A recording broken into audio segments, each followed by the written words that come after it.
Harrison Bergeron by Kurt Vonnegut Jr. The year was 2081, and everybody was finally equal. They weren't only equal before God and the law, they were equal every which way. Nobody was smarter than anybody else. Nobody was better looking than anybody else. Nobody was stronger or quicker than anybody else. All this equality was due to the 211th, 212th, and 213th Amendments to the Constitution, and to the increasing vigilance of agents of the United States Handicapper General. Some things about living still weren't quite right, though. April, for instance, still drove people crazy by not being springtime, and it was in that clammy month that the H.G. men took George and Hazel Bergeron's 14-year-old son, Harrison, away. It was all tragic, all right, but George and Hazel couldn't think about it very hard. Hazel had a perfectly average intelligence, which meant she couldn't think about anything except in short bursts. And George, while his intelligence was way above normal, had a little mental handicap radio in his ear. He was required by law to wear it at all times.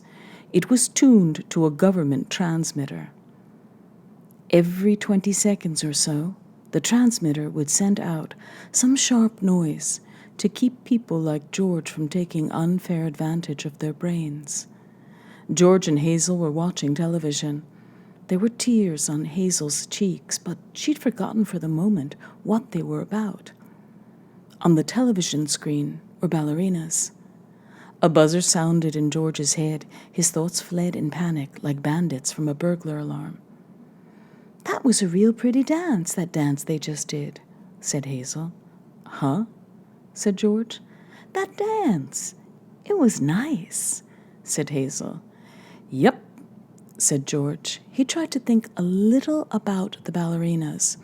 They weren't really very good, no better than anybody else would have been anyway. They were burdened with sash weights and bags of birdshot, and their faces were masked so that no one seeing a free and graceful gesture or pretty face would feel like something the cat drug in. George was toying with the vague notion that maybe dancers shouldn't be handicapped, but he didn't get very far with it before another noise in his ear radio scattered his thoughts. George winced. So did 2 out of the 8 ballerinas. Hazel saw him wince. Having no mental handicap herself, she had to ask George what the latest sound had been. "Sounded like somebody hitting a milk bottle with a ball-peen hammer," said George. "I think it would be real interesting, hearing all the different sounds," said Hazel, a little envious. "All the things they think up." Said George. "Only if I was a handicapper general, you know what I would do?" said Hazel. Hazel, as a matter of fact, bore a strong resemblance to the handicapper general, a woman named Diana Moon Glampers. "If I was Diana Moon Glampers," said Hazel, "I'd have chimes on Sunday, just chimes, kind of in honor of religion." "I could think if it was just chimes," said George. "Well, maybe make 'em real loud," said Hazel. "I think I'd make a good handicapper general." "Good as anybody else," said George. "Who knows better than I do what normal is?" said Hazel. "Right," said George. He began to think glimmeringly about his abnormal son, who was now in jail, about Harrison. But a 21-gun salute in his head stopped that. "Boy," said Hazel, "that was a doozy, wasn't it?" It was such a doozy that George was white and trembling, and tears stood on the rims of his red eyes. 2 of the 8 ballerinas had collapsed to the studio floor. They were holding their temples. "All of a sudden you look so tired," said Hazel. "Why don't you stretch out on the sofa so's you can rest your handicap bag on the pillows, honey bunch?"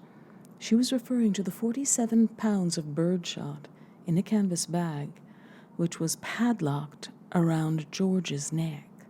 "Go on and rest the bag for a little while," she said. "I don't care if you're not equal to me for a while." George weighed the bag with his hands. "I don't mind it," he said. "I don't notice it anymore. It's just a part of me." "You've been so tired lately. Kind of worn out," said Hazel. "If there was just some way we could make a little hole in the bottom of the bag and just take out a few of them lead balls, just a few." 2 years in prison and $2,000 fine for every ball I took out," said George. "I don't call that a bargain." "If you could just take out a few when you came home from work," said Hazel. "I mean, you don't compete with anybody around here. You just sit around."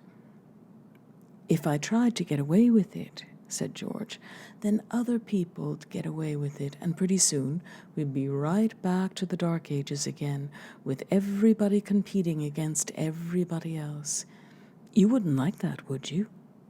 "I'd hate it," said Hazel. "There you are," said George.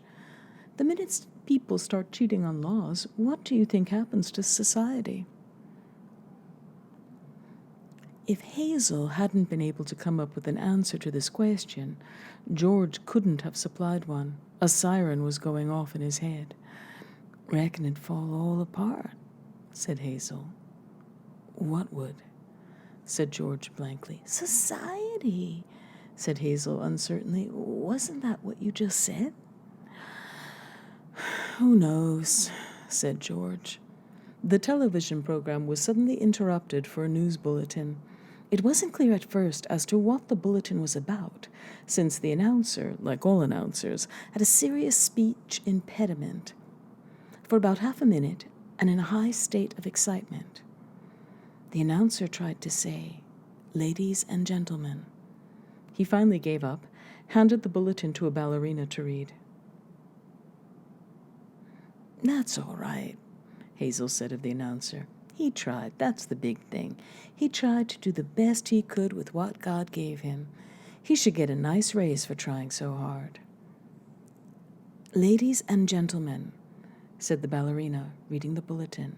She must have been extraordinarily beautiful, because the mask she wore was hideous, and it was easy to see that she was the strongest and most graceful of all the dancers, for her handicap bags were as big as those worn by 200-pound men.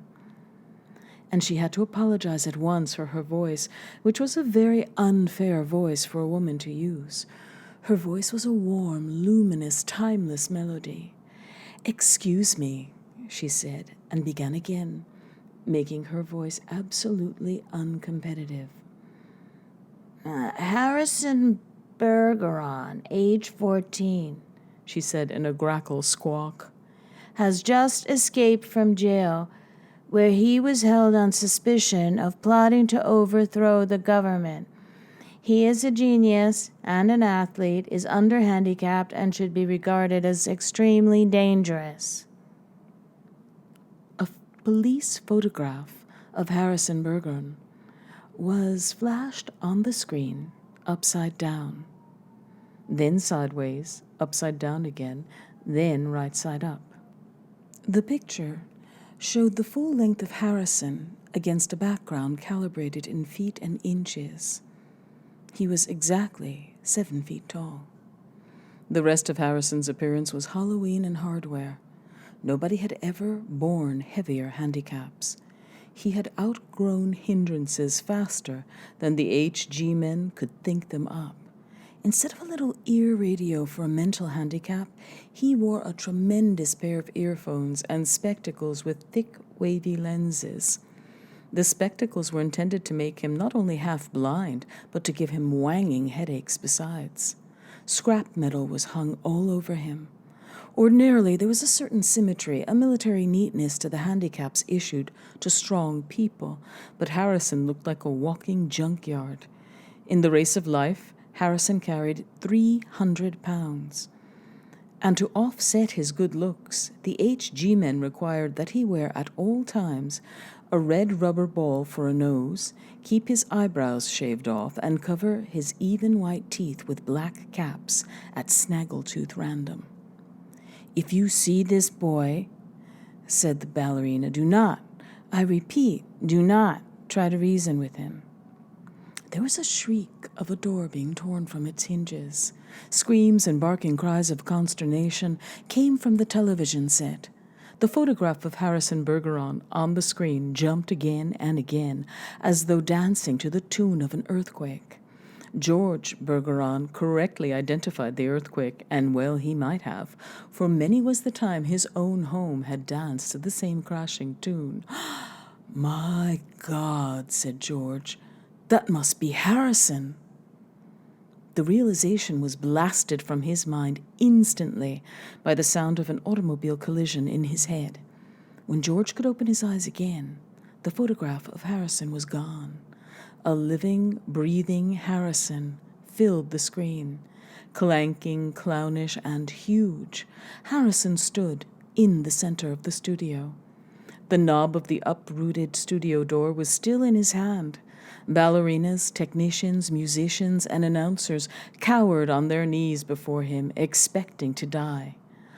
"I am the Emperor," cried Harrison. "Do you hear? I am the Emperor. Everybody must do what I say at once." He stamped his foot, and the studio shook. "Even as I stand here," he bellowed, "crippled, hobbled, sickened, I am a greater ruler than any man who ever lived. Now, watch me become what I can become."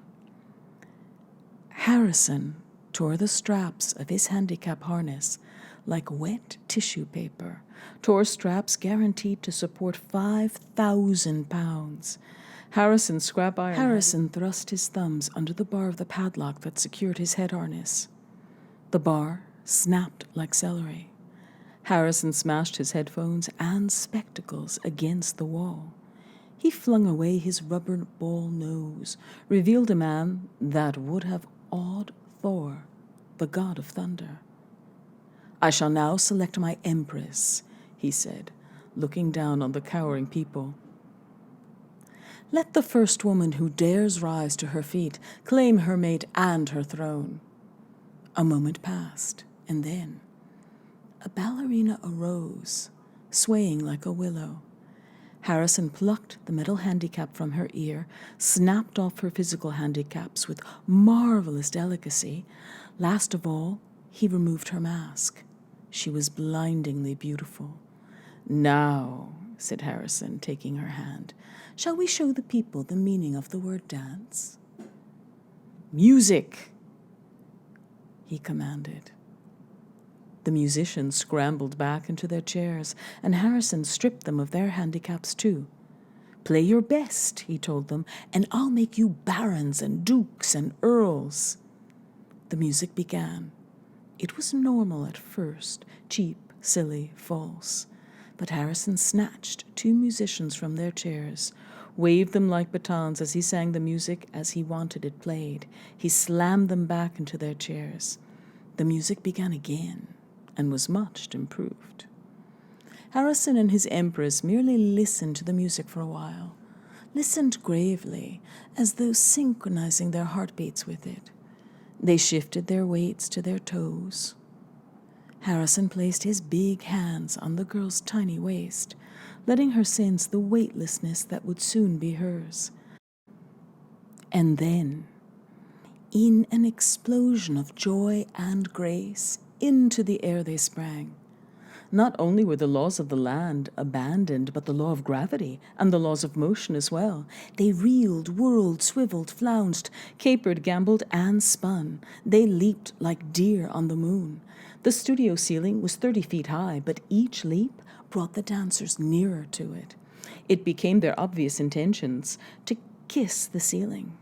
They kissed it, and then, neutralizing gravity with love and pure will, they remained suspended in air inches below the ceiling, and they kissed each other for a long, long time. It was then that Diana Moon Glampers, the handicapper general, came into the studio with a double-barreled 10-gauge shotgun. She fired twice, and the Emperor and the Empress were dead before they hit the floor. Diana Moon Glampers loaded the gun again. She aimed it at the musicians and told them they had 10 seconds to get their handicaps back on. It was then that the Bergeron's television tube burned out. Hazel turned to comment about the blackout to George, but George had gone out into the kitchen for a can of beer.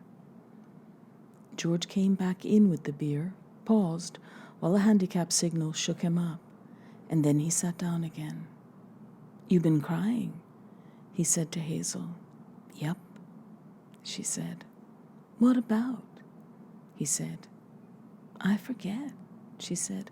"Something real sad on television." "What was it?" he said. "It's all kind of mixed up in my mind," said Hazel. "Forget sad things," said George. "I always do," said Hazel. "That's my girl," said George. He winced. There was the sound of a riveting gun in his head. "Gee, I could tell that one was a doozy," said Hazel. "You can say that again," said George.